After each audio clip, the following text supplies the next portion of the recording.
رب العالمین قرآن حکیم کی پدی صورت کے د عبرتونو او د خپلو د قدرت د نښو یو ډکې واقعي ذکر کوي او فرمایي تلک آیات الکتاب المبین دا هغه کتاب چې هغه د هر خبرې صحیح وضاحت کوي بیان کوي دا هغې آیاتونه دي انا انزلناه قرآنا عربیا لعلکم تعقلون قرآن حکیم میں اللہ فرمائی عرب ہوتا چې تاسو په خپل ژبه کې چې تاسو په کومه ژبه پوهیږئ مورنۍ ژبه ده چې عربي ده هغې کې مې نازل کړ چې تاسو په اسانه باندې په هغې پوه شئ او په ترجمه کې بل چاته حاجت محسوس نه کړئ نحن نقص عليك احسن القصص بما اوحينا اليك هذا القرآن وان كنت من قبله لمن الغافلين رب العالمین فرمائی کہ دغه قرآن حکیم چې په عربي ژبه کې تاسو ته ما نازل کړ د دغه قرآن په ذریعه د تاسو ته یو ډېره خشته او مزیداره واقعه ذکر کو او نبی علیہ السلام ته الله فرمایي چې مخکې د دې واقعې ذکر تا ته نه دی شوی او د دې نه تا ته هېڅ قسمه اطلاع نه وه موږ دې پې خبره وو نبی کریم صلی اللہ علیہ وسلم په مکه مکرمه کې مدینه منورې ته لا هجرت نو کړی او یهودیان په مدینه منوره کې اوسېدل نو مشرکانو د یهودو نه تپوس وکړو چې داسې څه سوال راته وښایې چې مونږ یې په دې پیغمبر باندې وکړو په نبي علیه السلام او دې پې چپ کړو هغې ورته وویل چې تاسو د دې هلک نه چې د پیغمبرۍ دعوی کړې ده د یوسف علیه السلام د واقعې تپوس وکړئ دا معلومات ته وکړئ او دا تپوس ته وکړئ چې یوسف علیه السلام دی خو په شام کې اوسېده بني اسرائیل د دې اولاد دی نو دوی مصر ته څنګه منتقل شو بني اسرائیل چې کم یهودیان ځان ته بني اسرائیل دی او دغه قوم دی نو یوسف علیہ السلام او دغه پلار خو شام کې اوسېدل دي مصر ته څنګه رالل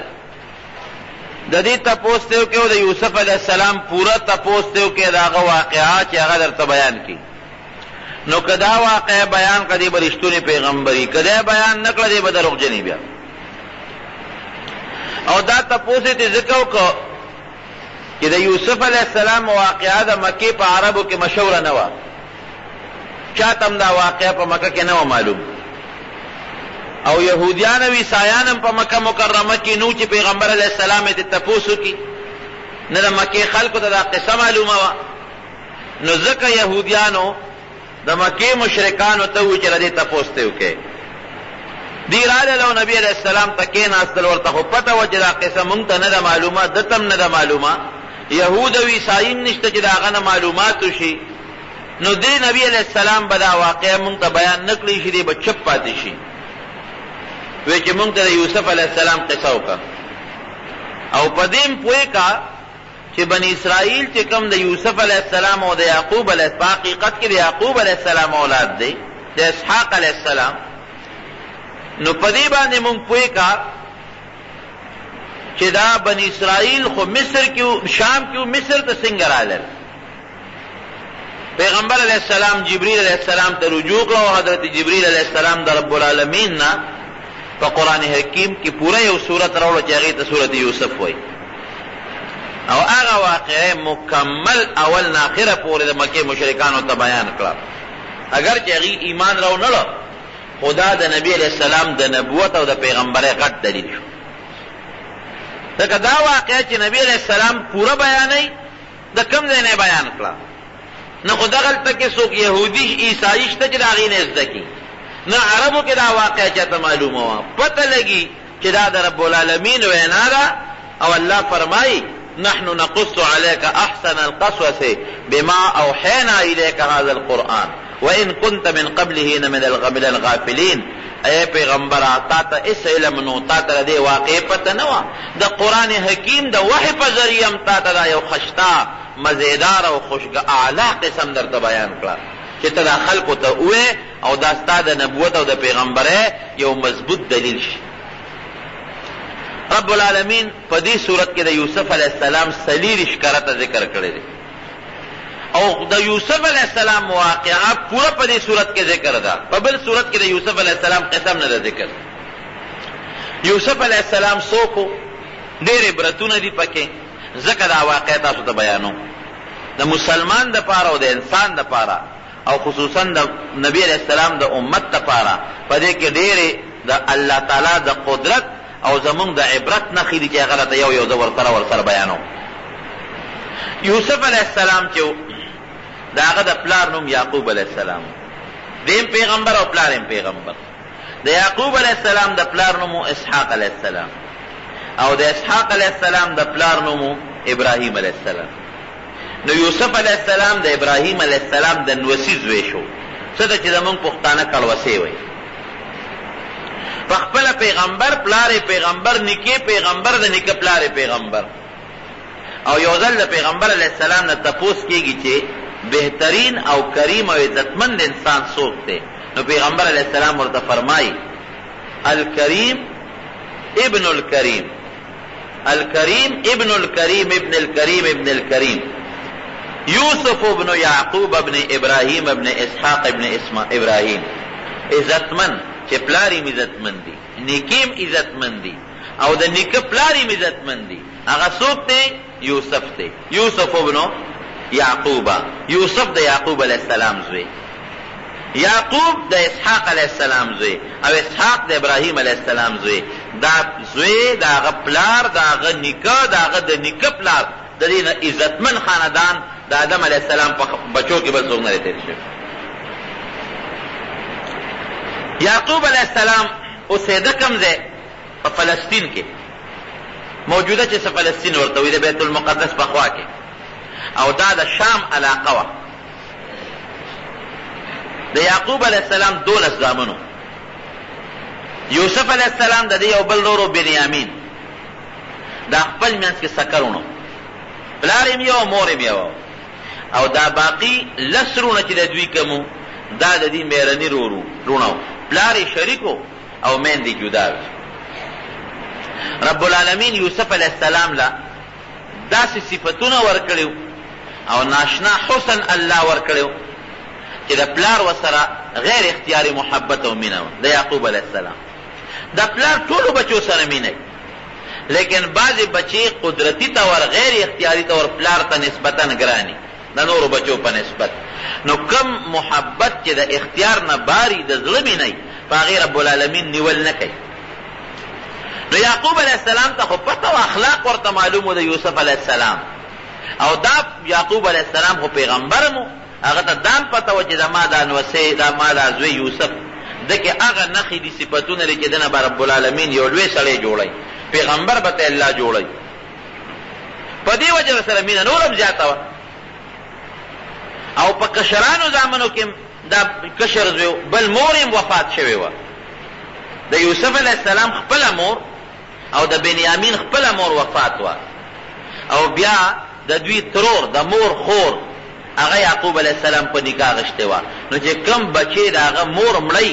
نسبتا چې ښه پلاري نو هغه بچی ورته داسې بېکس او بېسوکه ښکاري، نو د پلار په زړه کې د هغه مینه محبت نورم زیاتي. نو سی خپل شرافت او اخلاق او خوبصورتي یې وه او پکې د پیغمبرۍ هغه نښې نښانې آثارو سی مورم مړه وه. نو په دې نسبت د یعقوب علیہ السلام د نورو بچو په نسبت د یوسف علیہ السلام سره مینه زیاته وه. یو ځل یوسف علیہ السلام راغی او د پلار ته بابا ما بیګا خوب ولید. انی رأيت 11 كوكبا والشمس والقمر رأيتهم لي ساجدين. د شپې مې خوب ولید 11 ستوري او نور او سپومې دا ما ته په سجده پریوته. چې پلار ته خوب بیان ک پلار په پیغمبر اپوي شو ورته بچي پام کو وګوره دا خوب چاته بیان نکي. یا بني لا تقصص رؤياك على اخوتك فيكيدوا لك كيدا ان الشيطان للانسان عدو مبين. بچي ګوره پام کو چې دا خوب دې رونو ته بیان نکي ځکه هغه ته پتا و چې زماره د نور زامنو د یوسف علی السلام سره حسد دی او بغض دی او په دې وجه سره بغض چې د پلار د سره مینه ولې زیاته ده مونږ سره کم او د سره زیاته ده پلار و سره محبت ولې کوي د ولې زیات خیال ساتي نو بچي اسم په لکه در سره بغض دی حسد دی او کدا خوب دی ورته بیان کا نو ګوره هغه بغض او حسد نورم زیاتېږي. اسنه شیطان به در تولم سیدارونه او تا ته سازش جوړنه کی سکیم درته جوړنه کی او ضرر درته ونه رسي. اپ په شو چې دا یو لستور خدای یو لسرونه دي او نور اوس په مې د یوسف علی السلام دا مور او پلار دي لکه تروري په نکاح غشته و پلان نو بس میرا مورین دا مور او پلار دا نور اوس په مې او یو لستور دا دارونه دي دا ټول بستا دا تعظیم او استاد عزت طرف ته ټیټیږي او ست عزت بکای دا به ټول ستا تابع کیږي په آخر وخت کې. نو بچي ګوره کدا خوب دي ورونو ته وي ورونو ته دا پته ولګی دا چې مونږ په آخر وخت کې د یوسف تابع کیږو نو اسین در سره بغض او حسد دی سسکی مو سازش به درته جوړ. لیکن دا خوب په یو طریقه د یوسف علی السلام ورونو ته ورسید چې هغه ته ورسید هغه خپل منځ کې سره راغون شو لسرونه یو خره د خپل سکه دی نه زیاتی چې کم لسرونو هغه راغون شو او په خپل منځ کې میټینګ او مشوره شروع کړه. یاره د یوسف سره دی خو زمونږ رور دی پلار مینه ډېره کوي زمونږ په نسبت خیال ډېر ساتي او ډېر محبت ورسره کوي ډېر ځان ته رانږدې کوي دا خو زمونږ دا پلار ښه نه کوي. او دا فطري خبره ده چې د دوه یا درې زامنې د انسان او پلار یو سره مینه کوي د دې نورو بچو بیا پلار ته غوسه کېږي مور ته غوسه کېږي چې ښه ادم زوی دی او مونږ دې زامن یو دا هغه ډېر خیال ساتي زمونږ خیال نه ساتي نو پلار ته غوسه کېږي او غرور ته هم غوسه کېږي. دا یو انسان کې فطرتن یو سیس پروت دی دا د انسان د فطرت تقاضا ده. نو هغه لسرونه غوسه و چې ښه مونږ خو لا مخکې نه ورته غوسه و چې پلار ورسره مینه کوي محبت ورسره کوي ځان ته ډېر رانږدې کوي او دا خو لا سبا به دې لوی سړی به د ده نه جوړېږي او مونږ به دته سجدې کوو مونږ به دته ټیټېږو د سلامونه به کوو دا مونږ نشو زغملی ښه څه به کوو یا ورورې وې اچې مړې کړو اخوا به یې بوز او مړ به یې کړو. دې کې یو مشر ورور یهودا دا د هغې لسو خپل ورورو هغه ورته وې نه ګورې پام کوې مړی نه کړي که کم از کم زمونږ مېرنی ورور دی خو ورور خو هم دی که پلار خو هم شریک دی نو په وجلو هم نه پردو کېږي وجنو به نه نه وي خامخې وجنو وی ګوره که مړم که نو خبره د مرګ نه پټېږي خامخا 15 کاله 10 کاله 2 کاله 10 کاله هر کاله چې نو پته به رستو لګي چې دې مونږ مړ که او زمونږ پلار پیغمبر هم دی نو سبا به راته خیري وکړي ازار به راته وکړي او یا زمونږ پته به ولګي نو برباد او تباه به شو وجنو خو یې نه ښه بیا به ورسره څه کوو وی داسې به وکړو چې ته لرې ځنګل ته به یې بوځو هلته به په یو کوي کې وروغورځو بس مونږ به اخلاص شو د قتل نه به مونږ بچ شو په مونږ به د قتل الزام ونه لګي او د مرګ د ګناه نه به بچ شو او کوي کې به یې غورځو که چاته چاره وویسته نو چاته به څه پته لګي چې دا څوک دی وړي به او که پکې مړ شو نو مړ دي شي پکې د لاش به هم پته ونه لګي که دلته یې وجنو خو لاش یې معلومېږي بس کوي ته به یې غورځو خپل کار به کوي سره هلته به یې څنګ بوځو نو خپل منځ کې میټینګ وکړو پلار له راغلل وی بابا مونږ تاله راغلی مونږ همیشه سیل کو او ښکار لځو چکر لګو او زمونږ دا کشر رور یوسف چې زمونږ ورسره ډېره مینه ده او ستا هم ډېر خوښ دی دیم دې ځل مونږ بوځو چکر به پې ولګو منډې ترړې به ووایي ښکار به وکړي خوشحاله به شي پلار ورته وي نه بچې دې خو زه نه پرېږدم ځان نه یې نه جدا کوم بیا وله رالل بابا نه مونږ سره به دې خامخا پرېږدې او دی مونږ لازمن بوزو او ته په مونږ یریږي چې دته به مونږ څه ضرر ورسو دا زمونږ رور نه دی، ته زمونږ پلار نه تا به مونږ خفه کوو، دا خو زمونږ کشر دی، زمونږ رور دی، او مونږ غواړو چې دی مونږ بوزو، چکر پې ولګو، سیل پې وکړو. یعقوب علیہ السلام ورته وایي انی اخاف ان یأکله الذئب وانتم عنه غافلون. بچې ګوره زه یریږم، هسې نه شرمخې ده نه ونه تښتئ، شرمخې ونه خوري. تاسو به په خپل سیل کې په منډو ترړو به یې غشي به ولې، اسونه به ځغلوئ، او هسې نه چې زما دا بچې ده چې د شرمخ ونه تښتئ، شرمخې ونه خوري. دا ولې یعقوب علیہ السلام دا ټکې ولې و چې شرمخ به وتښتئ؟ یو خو په دغې ځنګل او په علاقه کې شرمخان ډېر زیات، او دویم د یعقوب علیہ السلام دوی ته اشاره و چې تاسو شرمخان یې، تاسو یې رانه ونه خورئ. ګورئ تاسو شرمخان یې رانه ونه خورئ، ماتې نه کې، او یا په دې ځنګل علاقه کې شرمخان ډېر دي، نو هسې نه شرمخې ونه تښتئ. وی نه بابا هېڅ فکر چې ونه کې، او دی به مونږ سره منډې ترړې وای، چکرې به ولګئ، او مونږ به حفاظت کوو، په حفاظت به دله واپس راوړو. چې پلار یې پوره مجبور کړ، نو دی یې ځان سره واغېسته. دی د 12 یا د 14 کالو په دغه وخت کې یوسف علیه السلام ځان سره په مخه کړ. نو د پلار په مخ کې خو به کله په یو مخ کولو او کله به په بل مخ کولو، کله به اوچت که په غېږ کې به ونیوه، او کله به بیا په ځمکه باندې کېنه. او پلار ورسره بار وته دې وجې نه. بچو ګورې ډېر پې یریږم، تاسو خو زلمي، خو زما د دې بچي به ګوره ډېر خیال ساتئ. لسې مېرني وروڼه او یو دی شو، بنیامین تې پاتې شو، هغه وروسته دی لا ماشوم. د پلار چې تر څو پورې ورته نظر و، هغې پورې به یې دی کله یو یې اوږې ته او کله بلې اوږې ته، کله به یو ښکله او کله به بل ښکله. خو چې کله د پلار د نظر نه غیب شو، د اوږې نه یې ځمکې له راوبرو، لته یې وله ورکړې، دیکې یې وله ورکړې. ده وی ښه تاسو خو زه د پلار نه څونه په مینه راوستم، په ما سیل او چکرې لګوئ، اوس مې وهې، نو د یو ورور نه به یې بل ورور له منډې کړې چې ما را دنه خلاص کا. نو هغه به ولې لته ورکړه، ځمکې له به یې راوبرو، نو بل له به یې منډه کړې. نو هغه به لته ورکړه، نو بل له به یې منډه کړې. نو هغه به لته ورکړه، نو بل له به یې منډه کړې. لکه بال غوندې چې خلک یې په لته وي، دقسې په لتو به یې و. او ورته به یې څه وې، وې ځکه نو اوس هغه 11 ستورو ته دې اواز کړه چې دې رانه خلاص کړي، هغه نور او سپومې ته دې ووایه چې اوس دې رانه بچ کړي.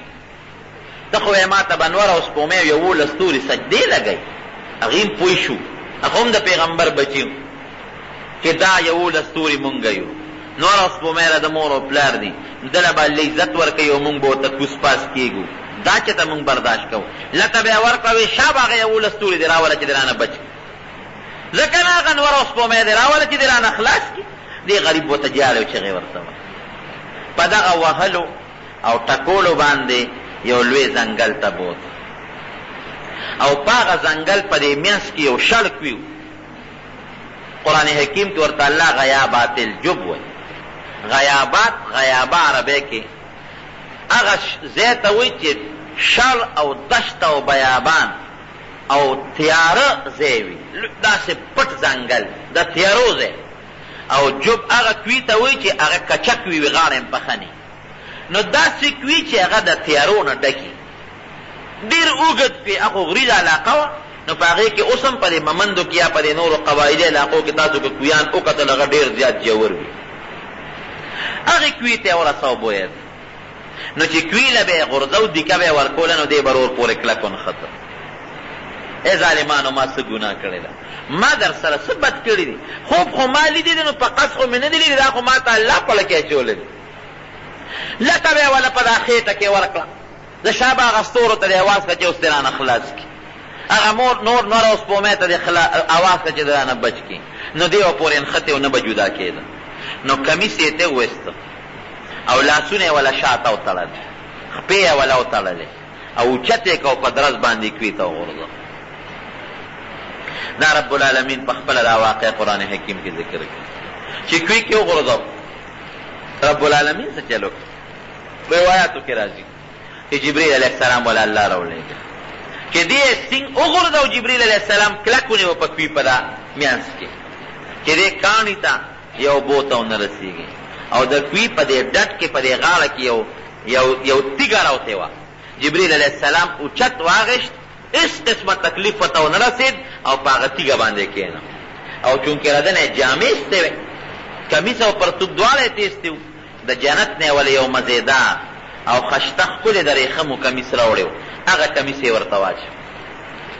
او ورته سوی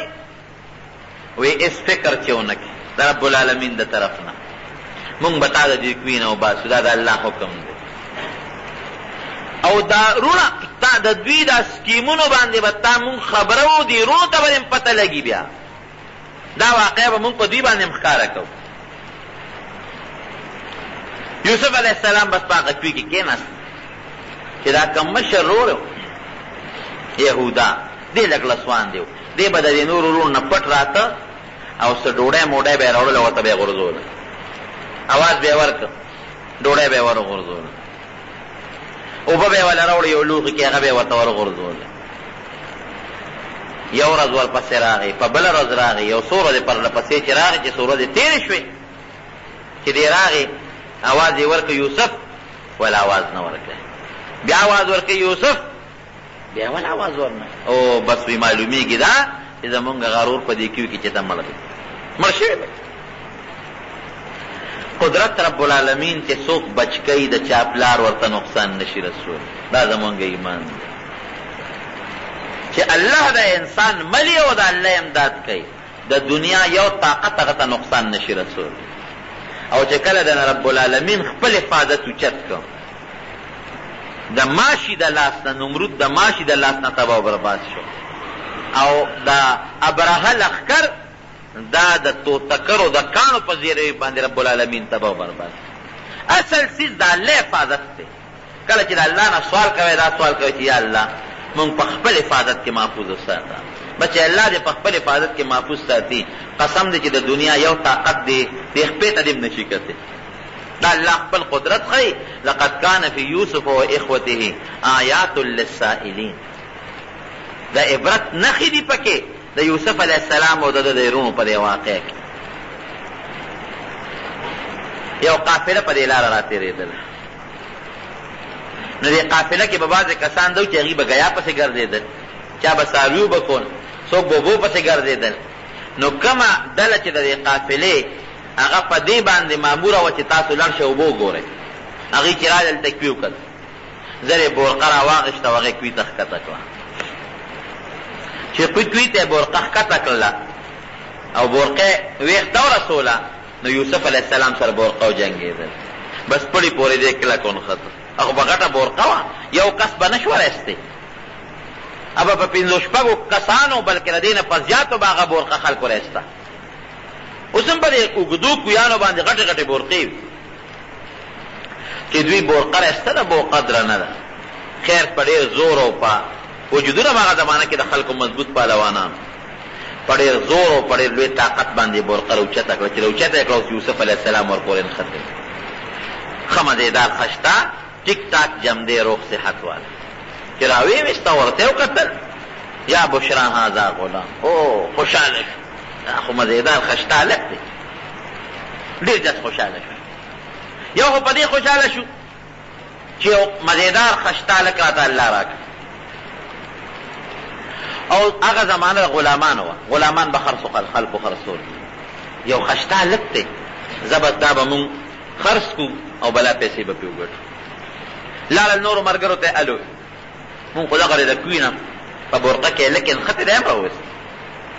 او ډېر خشته او خوبصورت هلک نور ملګري هم خبر کړ وی بس چپ شي غږ مه کوئ بو بیا ځو یو ښار ته کومه طرف ته چې زمونږ قافله ځي او په هغه ښار کې به یې مونږ خرڅ کړو بلا پیسې به راله وګټو یهودا چې کوي ته ډوډۍ غورځوله دی یې ونه مونته یو خوا بل خوا یې منډې ترلې شروع کړې چې دې چاروخ کې دی او که مړ دی په دې کوي کې چا ورته یې څه کې یاره وی هسې ګرځم دلته خو څوک نه دي راغلی وی یو قافله هغه ځای کې ناسته ده چې دې ورغلی دی هغه قافلې والا هغې ته یې کتلي دي یوسف علیه السلام یې صحیح کړی بس ورمنډه یې کړی وی دا هلک مونږ له ماله راکړي هغې ورته وی دا خو زه هلک مونږ تاله نه درکړم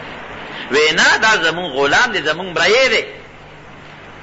او په یوسف علیه السلام یې دبه وکړه ګورې که ال دې ووایي نو دې له سرمن وباسه ووجنو دې پرېږدو دی رونه یې خبر کړه او قافلې والا ته وایي چې دا زمونږ غلام دی او زمونږ نه دې تښتېده را تښتېده به دې کوې کې مې غورځولی دی او ډېر بد اخلاقه دی او ډېر بد خویه دی او غلا غلطي به یې زمونږ نه کوله. مونږ له خپل غلام را کې قافلې والا ورته وایي نه مونږ یې نه در کوو. خیر جوړه په دې وشوه چې دا به در باندې مونږ در خرڅ کړو. بس قافلې والا وله 12 درهمه ورکړل او څوک 13 درهمه یادوي، معمولي لږې پیسې. وشروه بثمن بخس دراهم معدوده وكانوا فيه من الزاهدين. په 13 یا په 12 درهمه باندې د خپل لور خرڅ کړه په قافلې والا. پیسې یې واخېستې خپل منځ کې تقسیم کړې. چې دې کله پلار له لاړل د شپې ماسخوتن نو جړه انګولا ده او لویې چغې سورې دي. د کلي خلک ورته راغلو چې څه چل دی؟ وایي زمونږ غرور یوسف زمونږ نه شرمخ وتښته مړی. پلار یې راووته خو پوه شو چې څه چل خو شته. چې راووت بچو ولې جالی؟ وی بابا مونږ نه هغه استاذ وی یوسف چې دی نه هغه شرمخ وتښته. او په یو روایت کې راځي چې یو شرمخ دوی را نیولی و، هغه کې پړی اچولی او یعقوب علیه السلام لی راوسته. وی شرمخ رانه استاذ وی وتښته. وی شرمخ زما تاسو ته ما نه وي چې شرمخ زما زوی به نه تښتی او تاسو به ترې غفلت کوئ. وی نه بابا مونږ هم ډېرې منډې وایې دمه والې. اخره کې دې ستړی شو جامو ته هم کېنو نو مونږ منډې تړلې والې چې مونږ راتلو شرمخ دې تښتولی و بیا او شرمخ همدا دې را نیولې دی اوس چې ته ورسره څه کوې نو بس ستا مخکې به دې شرمخ تا زوی شلولی دی. او کمیس یې د ګډې یا د چیلې یا د اوسې په وینه کې لړلی و. هغه یعقوب علیه السلام له ورکوي دا ستا د زوی کمیس دی او دا هغه وینه ده ستا د زوی، دا هغه بچي. مونږ څوک و شرمخ وتښتو، مونږ خو خیال ساته. یعقوب علیه السلام چې کمیس ته وکتل نو کمیس شلېدلی نو ټیک ټاک و. وی ډېر هوښیار شرمخ و چې زما زوی یې وجه و کمیس یې ترې روغېستی دی. شرمخ خو چې هلک شلی خو کمیس د هغې نه مخکې شلی تیر پار کې نو دا دونه هوښیار شرمخ دی چې زما د زوی نه روغ کمیس وویسته او بیا زما زوی خوړلی دی او دا شرمخ ته وی او وی وایه شرمخه دا د پیغمبر معجزه په هغه ذات د ستا قسم یې رښتیا وه چې کوم ذات ته پیدا کړی و دا دواړه جهانه پیدا کړي دي زما زوی دی ولې خوړه. وی شرمخ ورسره خبرې شروع کړې چې یعقوب دا زامن دې دروغ وایي، زه دوی په جال ښکار کړم او رب العالمین په مونږ حیواناتو د پیغمبرانو د هغې د بچو وینې او غوښې حرامې کړي دي. دروغ وایي دروغ ده. قال بل سولت لكم انفسكم امري انفسكم فصبر جميل والله المستعان على ما تصفون. بس وی لرته یو خبره خشته کړې وه او زما زویم زمانه غیب کو، زه به صبر کوم او رب العالمین چې دی ابه ما سره په دې کې امداد کوي. یعقوب علیه السلام د خپل بچي پسې جړل، دومره د زوی پسې وجړل چې سترګې د جړا د وجې نه ړندې شوې. وابیضت عیناه وهو کظیم، زړې د غم د وجې نه او سترګې د جړا د وجې نه مکمل ړندې شوې، نظر یې لال ختم شو. او هر وخت به الله ته جړل چې یا الله زما بچي یوسف خو ما سره میلاو. الله ورسره وعده کړې وه ډېر تنه و چې ما له به د خپل بچی الله راولي، خو کله به راولي یو کال پس 2 کاله پس 3 کاله پس 10 کاله پس او څه پته لګي چې زما په بچي به څه ژوند تېرېږي. د چا غلامۍ کې به ګډې چیلی به سره کم ځای به نور ته به سوري ته به هوا ته به یخنۍ ته به ګرمۍ ته به. دا خو ډېره ګرانه خبره ده. الله تعالی دې مسلمان د دې صدمې نه وساتي. قافلې والا یوسف علیه السلام بوته مصر ته، د مصر ښار. د مصر په ښار کې خرڅو نو چې خرڅو یې نو بولی پې شروع شوه. یو ویزې په دومره پیسو پالم ځکه چې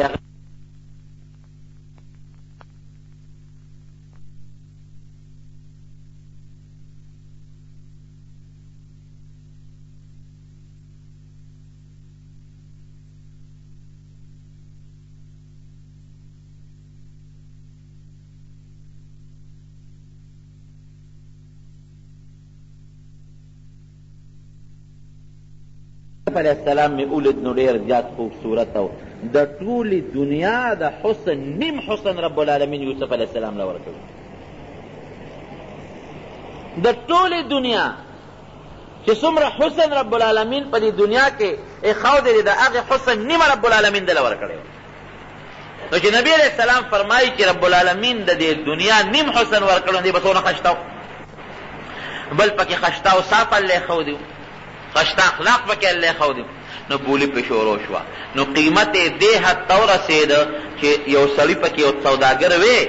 وی چې د ده دې به په تله کې واچو نو چې څومره سره زر د ده د وزن برابري په هغې ځاله دې حد ته قیمت ورسېد. په لاره باندې د مصر وزیر خزانه تېرېده عزیز مصر چې هغو قتل بولی شروع ده او خلک صفتونه هم کوي تماشې هم خلک راغلی دي. هلکه وی څه چل دی؟ وی دا یو قافلې والا چې یو غلام راوستی دی خرڅی دی دا دومره ګڼه ګوڼه دا ده څه ده؟ وی هغه ډېر زیات خشته هلک دی او ډېر خوبصورته دی او ډېر ښو اوصافو والا دی. نو د هغه قیمت چا سره نه برابرېږي او بولي پې شروع ده چې عزیز مصر د مصر وزیر خزانه ورغې ورته یې وکتل قدرتي د مینه ورسره رب العالمین پیدا کړي. اوس الله څه کوي؟ د پیغمبر د غېږ نه الله کوي ته ورسو او د کوي د ویښ نه رب العالمین د بادشاهۍ دربار ته اوس رسوي. ګوره الله چې څه کوي د انسان په عقل کې نه تېرېږي. بهر کیف چې دی بادشاه ورته وکتل محبت پیدا شو وی څونه ته بولي ورسېدله وی دا مخامخ سوداګر یې اخلي او دی وایي چې د دې په تله کې باچومو چې څومره سره زر د ده سره په تله کې په وزن کې برابرېږي په هغه یې اخلي. وزیر خزانه وی عزیز مصر وی دی د دې نه پر زیات والم وی په څو یې اخلي؟ وی چې دا مالک یې څومره غواړي په هغه یې ده مو مانګي قیمت ته چې څومره پیسې غواړي بس هغه وایي چې دا هلک د نه زوال هغه وی ښه دومره د دې نه زیات سره زر او دومره دراهم او دنانیر بس حکم یې وکړه هغه پیسې وله ورکړئ او یوسف علیه السلام یې ځان سره پاس باندې سور کړو کور ته یې بوت. رب العالمین د بادشاهۍ دربار ته ورسېد. ښځې له یې بوته د ښځې نوم یې زلیخه دی. وی ښځې یو ماشوم مې راوست او ډېر ښه هلک دی ځان سره یې لویوه تربیت یې کوه خو د دې عزیز د دې وزیر خزانه د مصر بچې نشته نارینه اولاد یې نشته. وی داسې کار دی چې دا هلک ډېر ښه دی مونږ ته په ده باندې الله تعالی ډېره فایده ورسوي. هغه دا دی چې مونږ به دې خرڅ کړو ډېرې لویې پیسې به رالو کړي او که د ښو اخلاقو خاوند و په بچیوالی په زویوالی به یې ده وساتو یا به ځان سره بچي کړو او که بچي نه نو خرڅ به یې کړو نو مونږ ته به دومره فایده ورسوي چې زبردست تجارت کې به مونږ ته ډېره لویه ګټه به ورسوي. چې زلیخې ورته وکتل د هغې ورسره مینه د دې خاوند په نسبت د هغې نه هم زیاته شوه. یاره سړیه داسې به وکړو چې د تجارت دا نوم به در منځو بس لوی به یې کړو اسیم زما ستا زوی نشته به دا زمونږ زوی شو وی ډېره ښه ده ښځه. اخوا په یوسف علیه السلام په یعقوب علیه السلام په پلار یې غم تېرېږي اخوا د بچو هغه د بغض او د حسد هغه دروازه الله کوله وکړه هم په پلار معلومه شوه. دې خوا دې کوي ته ورسېد سوداګرو راوویسته په مینه او په محبت باندې رب العالمین د هغې لږې مینې محبت د وجې نه هغوی ته څومره پیسې ورکړې او دې خوا رب العالمین د بادشاهۍ دربار ته او د یو وزیر کور ته راوسته. الله ګورې دا ښیي ډېر زیات عبرتونه دي پکې. یو خدا چې په لویو خلکو څومره لوی خلک وي هغه مره مشکلات او غمونه پې ډېر راځي لکه په یعقوب علیه السلام څومره غمونه راغلل. او دویم دا چې په بچي باندې یوسف علیه السلام نه وروسته رب العالمین ډېر لوی سړی جوړی نو څومره پریشانې او مصیبتونه پرې راغلل. الله قرآن حکیم کې فرمایي ان مع العسر یسرا ان مع العسر یسرا. دا طالبان پرې پوهېږي چې سختي لږه ده او هغې سره اساني ډېره زیاته رب العالمین راولي او پښتانه مو یې که نه وایي سختې پسې راځئ. نو په یوسف علیه السلام رب العالمین دومره سختي راوسته کوي ته ورسېد د هغې نه پس په الله راته راولي دا هم تا ته الله یو عبرت او یو سبق ښیي که در باندې پریشانی راشي او سختی راشي نو الله ته فریادونه شروع کا ګیلې او شکوې د الله نه مه کوه فریاد شروع کا رب العالمین به د هغه سختی او هغه مصیبت په خوشحالو باندې بدل کړي. او بل لوی عبرت پکې څه دی ګورې بغض او حسد ډېر خطرناک شی دی. د یعقوب علیه السلام رونو بچو د خپل رور یوسف علیه السلام سره بغض او حسد شروع کړ نو نقصان یې چاته شو. ټیک ته ظاهر کې پلار ته هم ضرر ورسو رور ته هم ضرر ورسو لیکن د رب العالمین په نزد مختورن څوک شو همدغه د یعقوب علیه السلام زامن د یوسف علیه السلام رونو. ګورې بغض او حسد ډېر خطرناک شی دی، ډېره لویه ګناه ده. یو حدیث کې راځي د لیلة القدر په شپه باندې رب العالمین په هغه مخصوص وخت کې، لږ خاص وخت د لیلة القدر په شپه کې، چې په هغه وخت کې رب العالمین هر انسان چې دعا کوي نو الله ولا هغه دعا قبلوي.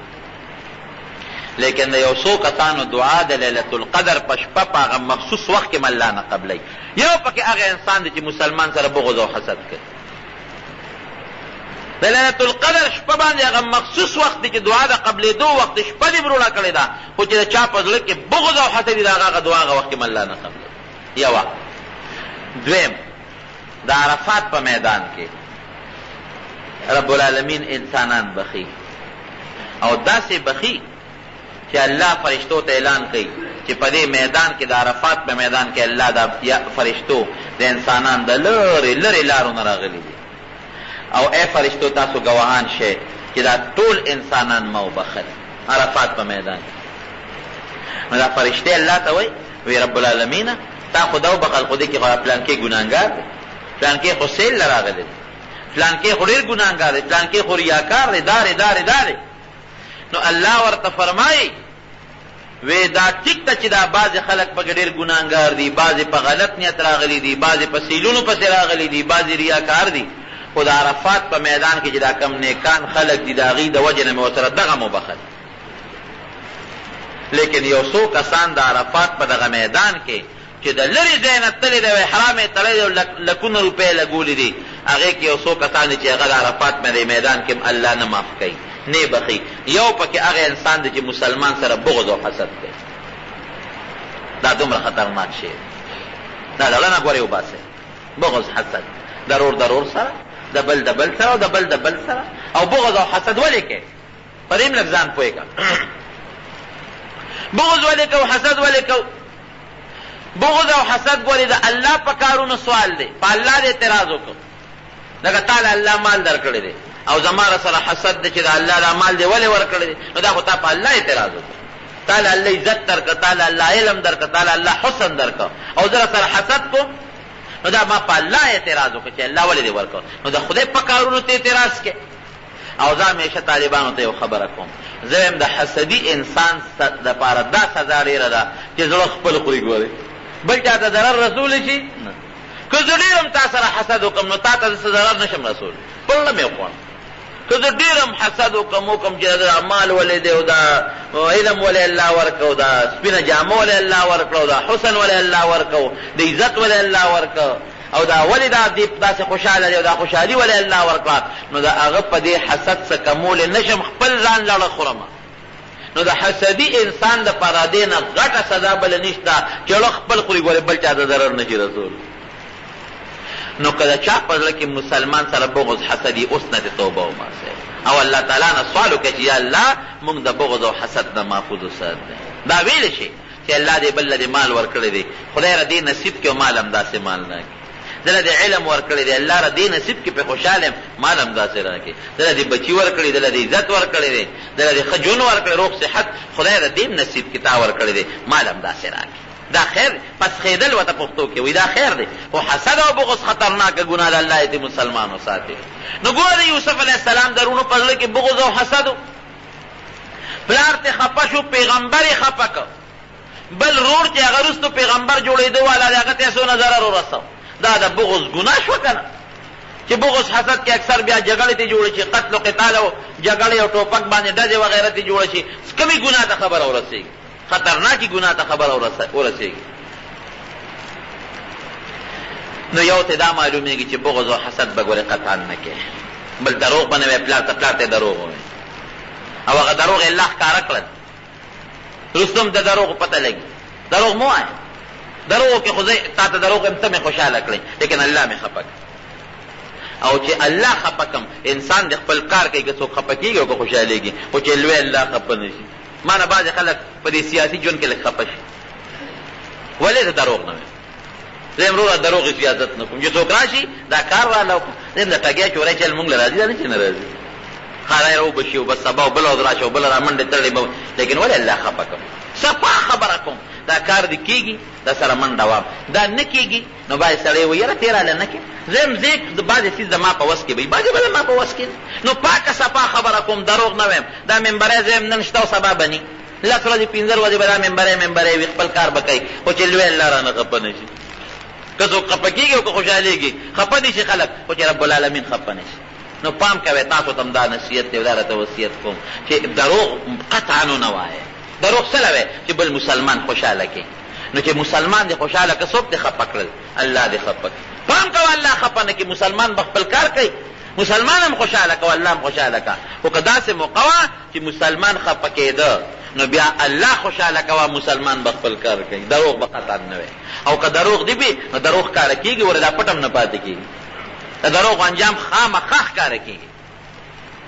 نو د دوی هغه دروغ انجام هم رب العالمین ښکاره کړي او چې څومره په چا تکلیف او سختي راشي رب العالمین د هغې نه پس پرې راته راولي دا دې ګوره یوسف علیه السلام یې کوم ځای ته ورسېد چې مصر ته ورسېده د مصر د وزیر خزانه د عزیز مصر ښځې ورسره رب العالمین انتهایی محبت پیدا کو ډېر زیات به د یوسف علیه السلام خیال ساته لکه د خپل زوی په شان دی هلته پې رب العالمین بل امتحان راوست ګوره د نیکانو زندګي د امتحاناتو ده او بیا د پیغمبر ټول ژوند د امتحاناتو نه ډک هلته پې الله داسې امتحان راوست چې د مصر د بادشاه دا کومه ښځه ده د دې وزیر خزانه هغه پې مینه شوه د هغې ورسره محبت او مینه پیدا شوه یوسف علیه السلام به ځان ساته یو ځل هغې سکیم او سازش جوړ کړ د هغې محل او په هغې هم ډېر خوبصورته ښځه په هغه محل په 7 دروازو دننه یو کمره وه اوس هم د دې لویو خلکو چې کوم محلات دي لاول یو ګیټ وي ورپسې بله دروازه وي ورپسې بله دروازه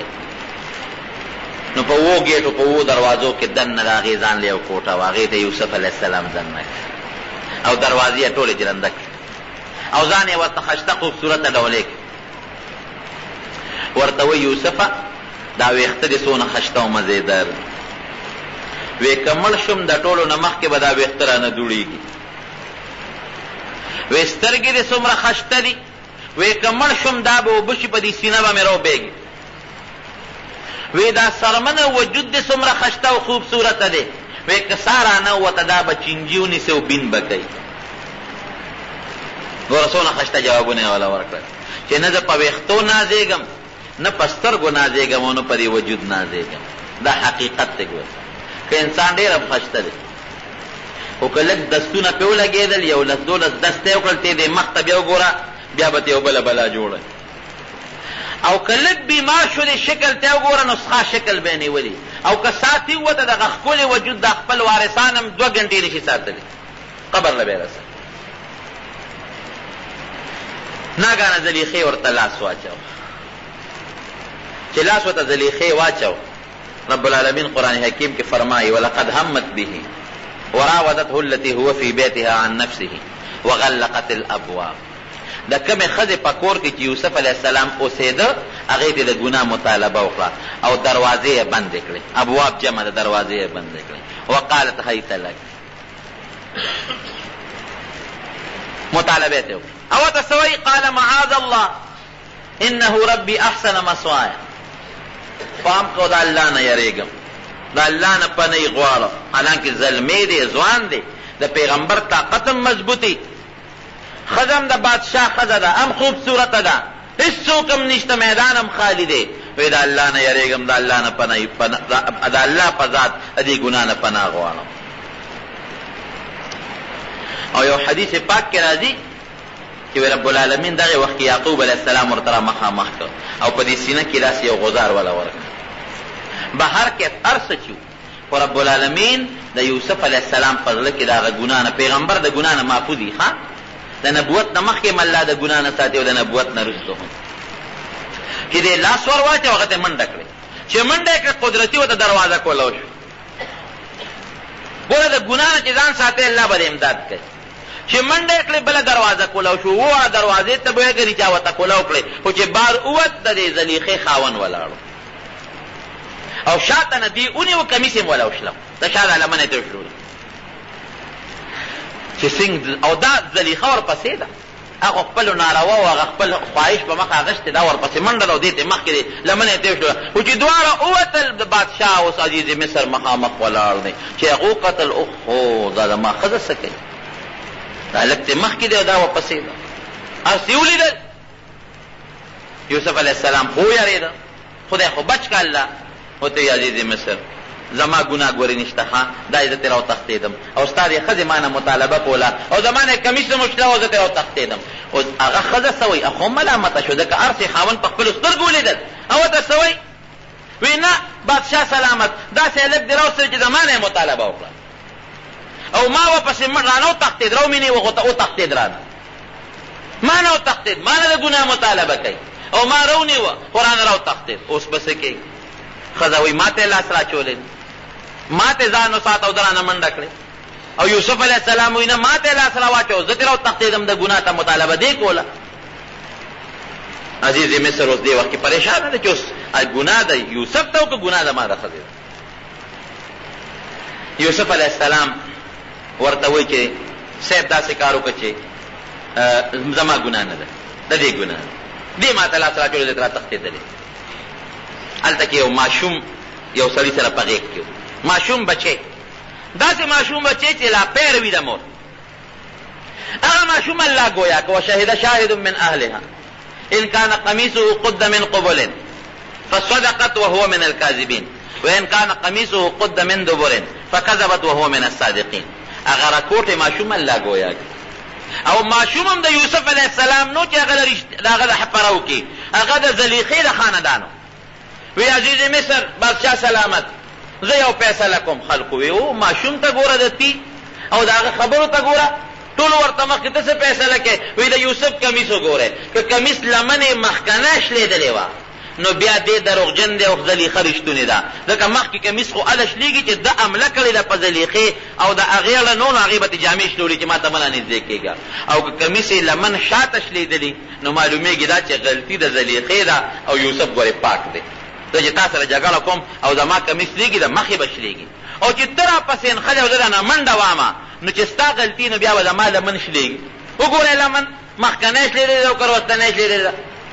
فلما رأى قميصه قد من دبر قال انه من كيدكن ان كيدكن عظيم او چې کمیس ته وکتل شاته لمن شلېدلې وه ماشوم خو رښتیا وایي که چرتې زلیخې غلطي د یوسف و تا ته یې لاس اچولې وې د مخکې ګریوان به شلېدلې و دا خو د شاته لمن شلېدلې ده معلومېږي دا چې تا لاس ور اچولې دننه منډه والې ده انکې ستاسو سکیم و مکر چې دی دا ډېر خطرناک دی دریو ماشومانو په ماشوموالۍ کې خبرې کړي یو دې ګواه دې ماشوم خبرې وکړې په ماشوموالۍ کې د یوسف علیه السلام پاکوالی په الله راوست بل په بني اسرائیلو کې یو سړی جوریج ډېر نیک سړی مور ورته یو ځل اواز وکړ دې په مانځه ولاړ چې مور ورته اواز وکړ دی یاره مور له ورشم او که دا مونځ وکړم زه وایي مونځ به وکړم بیا ورته مور اواز وکړ جوریج راشه یاره وایي مونځ وکړم او که مور نه ورشم زه یاره مونځ به وکړو مور به رسته چې په درېیم ځل اواز ورکړه بیا مور له ور نه راشه حالانکې نفلي مونځ یې کو زر به یې مونځ خلاص کړی مور له به ورغلی بل مونځونه یې کړل مور وی خدای پاک دې وشرموه خیر یې ورته وکړه نو دې خو بار په دشته په بیابان کې په یو جونګړه کې اوسېده هلته کې چې ته یو شپونکي او شپونکی یو بل سره څه بدعملي کړې وه د هغه شپونکی بچی پیدا شو خلکو وی دا ده کمې تا خو واده شوی نه وی دا د هغه په جونګړه کې چې کوم زبرګ ناست دی دا د هغه نه خلک رالل ښه دا ته په جونګړه کې دې ته ډېرې زمونږ وینځې او دا خلک چې دا شپون دغه راولي ګړه چیلی دې ته ډېره چې دې سره به ناروا کې بس راګیرې کو وې ټکو او هغه چې کومه عبادت خانه وه هغې یې ول روانه کړل او ده وی دا زما ګناه نه ده ما نه دي کړې دا غلطي مې نه ده کړې هغه ماشوم د غېږې هغه پوټینی ماشوم هغه نبي علیه السلام ګورې فرمایي بخاري شریف کې حدیث دی هغه خبرې شروع کړې وی زه دې جوریج د دې بزرګ بچی نه یم زه د پلانکي شپونکي نه ګورې پیدا یم بیا ولا خلک رالل دوباره یې ولا هغه جونګړه جوړه کړله او معافي ترې وغوښتله دا د مور د خیر و د وجې او دریم عیسی علیه السلام په ماشوموالي کې خبرې کړې دي مریم یې رب العالمین ورکړه بې د پلار نه خلکو وی دا ماشوم د کمې فاشارت الیه نو هغه ماشوم د عیسی علیه السلام لا تیرودونکی دی هغه خبرې شروع قال انی عبدالله آتانی الکتاب وجعلنی نبیا، زه د رب العالمین بندیم، مالا به الله کتاب راکوي او مالا به رب العالمین پیغمبري راکوي. نو یو عیسی علیه السلام په ماشوموالي کې خبرې کړې، یو دې ماشوم خبره وکړه رب العالمین پرې یوسف علیه السلام پاکي راوسته. لیکن دین یو بله خبره معلومیږي، د عزیز مصر بې غیرتین ته معلومه شو. ښځې ته یې غږ ونه کړ. بعضې خلک اوس هم په ښځو کمزوري وي، که ښځې د دنیا ناروا کوي دې بې غیرتې بړوی بړوا، دې ته بړوا وایي بړوا، دا په ښځه کمزوري وي. ښځه چې هر څه کوي د دنیا غلطې غلطې کوي، په بازارونو کې ګرځي خوشې کولاو، او دې صحبه بلا فخر پې بیل کوي بړوا، دې ته بړوا وایي. د چا لور، د چا ښځه، د چا خور داسې په غلطو حالتو روانې. یعنې که سړی سړی وي نو دغه زلیخه به یې دغه ځای کې رانیولې وه او سم په هغه ساعت به یې برابر کړی وه، غوټن لرګۍ به یې ورته نیولې وه چې ښه زه دې شرمولم، زما دې بېعزتي وکړه. ورته څه وایي؟ ستاسو د ښځو دا سکیمونه چې دي که نه ډېرې سکیمره یې، هسې یو ټکې ورته ووایي. هم لاړه د عزیز مصر ښځه ده، زماړو غږ ونه کړ. بهر کیف یوسف علیه السلام خو رب العالمین بچ کړ. زه باقي واقعه به درته آینده جمعه